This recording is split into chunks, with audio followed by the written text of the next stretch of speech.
સ્વાગત છે તમારું બનાસકાંઠા ન્યૂઝ નેટવર્ક પર. હું છું તમારી સાથે દેવરાજ ઠાકોર.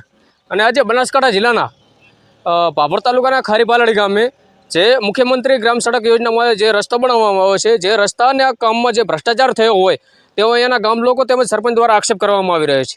ત્યારે અહીંયાના સરપંચ છે જે આ રસ્તો ખારીપાલડીથી કરીને દિયોદર તાલુકાના નોખા ગામ સુધીને જોડતો આ રસ્તો છે.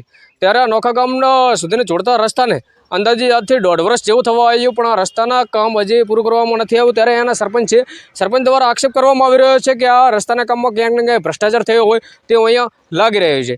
જે સરપંચ તમે નજીક આવી જશો પહેલાં, જે શું કહેશો હવે આ રસ્તાના કામો?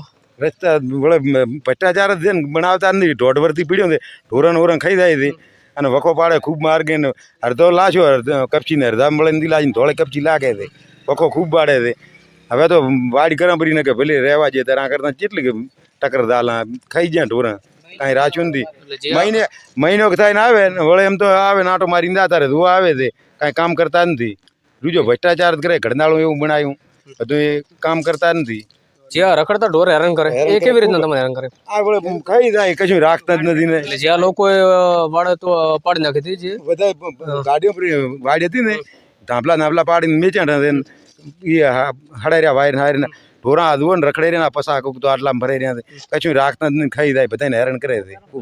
તો તમે અંગે એમને સરકાર રસ્તો તૈયાર થાય એવી માગણી છે અમારી. ના આ અંગે તમે એમને રજૂઆત કરી હતી કોઈ?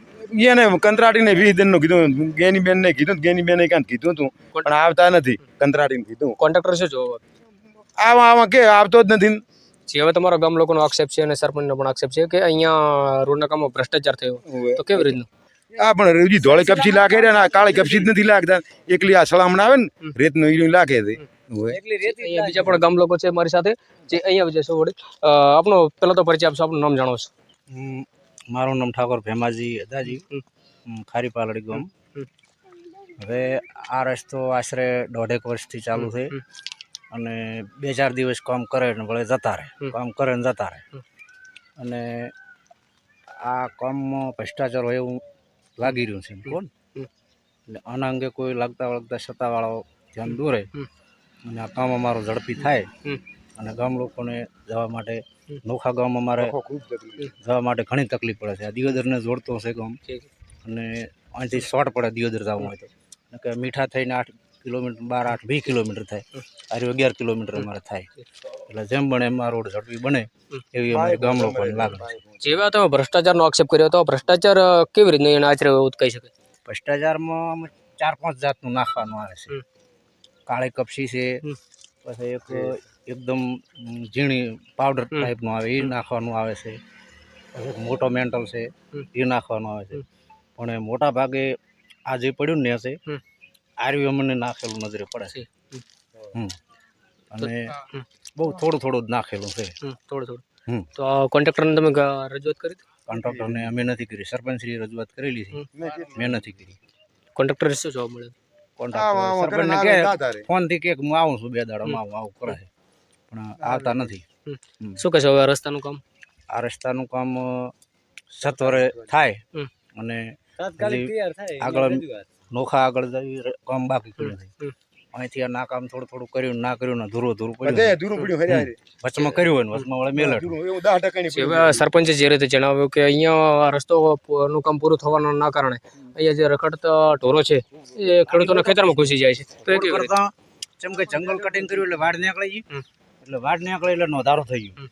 હવે આ રોડ થઈ રહ્યા ને માટી કામ થાય તો ફરી ફેન્સિંગ ઉપર થાય. હવે ત્યાં સુધી રોડ ના થાય ત્યાં સુધી આ લોકો વાડ કરીએ કે એમ નથી. એટલે એમના હિસાબે ખેડૂતોને પણ મોટું નુકસાન થઈ ગયું. તમે આ કેમેરો નાખજો, બધી વાડ કર્યા વગર પડ્યો. ગામમાં છે જેવા ઢોરો આવે એમાં અત્યારે તો મગફળીનું વાવેતર મોંઘા ભાવની મગફળી ખાઈ જાય છે અહીંના હિસાબે, એટલે ખૂબ તકલીફ છે ગામના લોકોને. હવે જે વાત કરી રહ્યા હતા કે આગળ કરનાળો પણ નાખવામાં આવે છે, તો કરનાળાના કામ શું લાગે?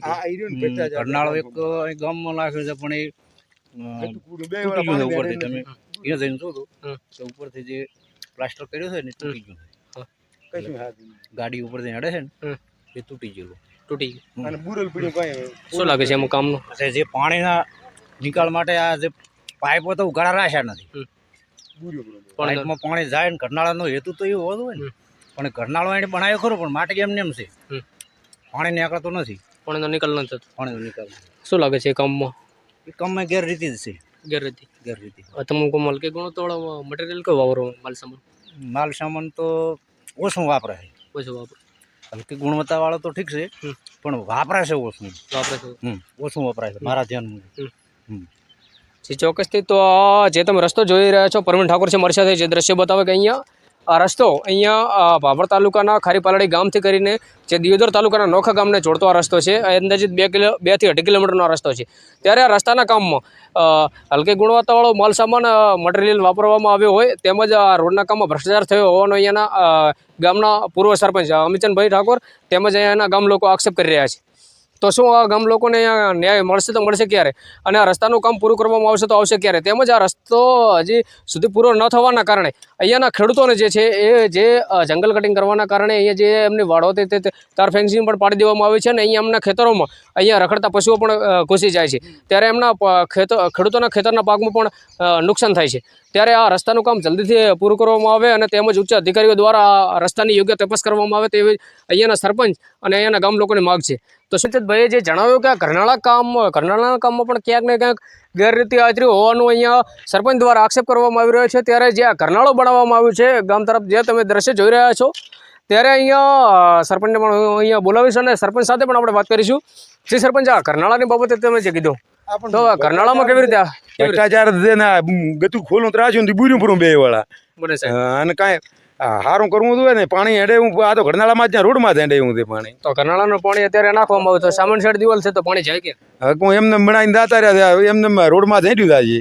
હવે આ તો કાંઈ કામ જ નથી કર્યું ને અમે એને ઘરનાળામાં પાણી હેડવું હતું ને એવું બનાવવું હતું ને. હવે જે સમયે આ ઘરનાળો બનતો હતો એ સમયે તમે એમને કીધું ભીતળી પાડો પાણી હેડે એવું કરો. આ તો એમને ભાઈમાં ગાલીને દાતા રહ્યા છે. શું જવાબ મળ્યો એ લોકોને? પણ એ તો કે ના પડાય ભીતળી, એટલે કીધું હું ફેરી થણી તો ના પાડીને. હવે તે આ તારી 2 વાળા બુરલ પીડ્યું છે, ક્યાં પાણી થાય? રોડમાંથી ને હેડે પાણી. અહીંયા જે રીતે તમે જોઈ શકો છો, પ્રવીણ ઠાકોર છે જે દ્રશ્ય બતાવે કે અહીંયા ઘરનાળો બનાવવામાં આવ્યો છે. હવે ઘરનાળો બનાવવામાં આવ્યો છે ત્યારે આ ઘરનાળાનું જે પાણી છે એ અહીંયા જો અહીંયા પાણીનો નિકાલ થાય તો થાય કેવી રીતે? આ ઘરનાળાનો અને જે સામાન્ય જમીન છે એના રસ્તાનું લેવલ એક જ સરખું છે ને ઘરનાળાનો લેવલ પણ એક જ સરખું છે. ત્યારે આ પાણીનો નિકાલ થાય તો થાય કેવી રીતે? ને આ સાઈડથી પાણી જો જાય તો અહીંયા સામેની સાઈડ દિવાલ છે, તો આ પાણીનો નિકાલ થાય તો થાય ક્યાં? અને આ પાણી જો અહીંયા દુર્ગંધ પાણી અહીંયા જો ભરાઈ રહે અને કોઈ પણ જાતનો રોગચાળો ફાટી નીકળે તો એ જવાબદાર કોણ? કોન્ટ્રાક્ટર કે ખુદ ગ્રામ લોકો? ત્યારે આ ઘરનાળાનો વહેલી તકે જો ફરીથી કામ કરવામાં આવે તેવી સરપંચ દ્વારા અહીંયા માગ કરવામાં આવી રહી છે. જે અહીંયા બીજા પણ ગામ લોકો છે મારી સાથે, જે શું કહેશો આ ઘરનાળાનું બીજી વખત કામ થવું જોઈએ? ઘરનાળાનું બીજી વખત કામ થાય તો ઘણું સારું છે, અને ના થાય તો આ દિવાલને તોડીને આનો નિકાલ કરવો જોઈએ. પછી આ બાજુ જોવો. જી જે આ દ્રશ્ય જોઈ રહ્યા છો તમે, જે પ્રવીણ ઠાકોર કેમેરામેન છે જે મારી સાથે જે દ્રશ્ય બતાવી રહ્યા છે, જી જોઈ શકો છો અહીંયા ને અહીંયા ક્યાંક ગેરરીતિ આચરી હોય તેવો અહીંયાના ગામ લોકોનો આક્ષેપ છે. જી તો શું આ ઘરનાળો બીજી વખત બનવું જોઈએ? ફરી વખત નજીક આવી જશે? હા, ફરીથી બીજું ઘરનાળો અને પાણી બીજે આગળ નીકળી જાય. આ ઘરનાળો બન્યું હોય અને પાણી તમે આગળ તમે વિડીયો જુઓ, સામે થઈને પાણી નીકળે છે. હવે આ ઘરનાળાનું પાણી જે છે એ સામેની સાઈડ ભરાઈ જાય અથવા ઉભરાઈ જાય તો અહીંયા આ પાણી આ દુર્ગંધ પાણી ગંદા પાણીથી કોઈ પણ જાતનો રોગચાળો ફાટી નીકળે તો રોગચાળો પણ ફાટી નીકળે તો ગામ લોકોને નુકસાન થઈ શકે છે. હવે કોન્ટ્રાક્ટરને તો વાત કરી હતી, અવારનવાર રજૂઆત કરી. કોન્ટ્રાક્ટર શું છે? હું નથી ઓળખતો કોન્ટ્રાક્ટરને, આપણે ઓળખતા નથી. ના સરપંચે તમારા પૂર્વ સરપંચ છે એમને રજૂઆત કરી? સરપંચ છે કિશનભાઈ, અમને એમના દ્વારા અમે રજૂઆત કરાવી દીધી, પણ કે આવા છે આજ આવવાનું કાલે આવવાનું એવું કરે છે, એટલે કોઈ મૂળ સાંભળતા નથી. તો આ ગામ લોકોને ન્યાય મળશે તો મળશે ક્યારે? કેમેરામેન પ્રવીણ ઠાકોરની સાથે દેવરાજ ઠાકોર, બનાસકાંઠા ન્યૂઝ નેટવર્ક, ભાભર, બનાસકાંઠા.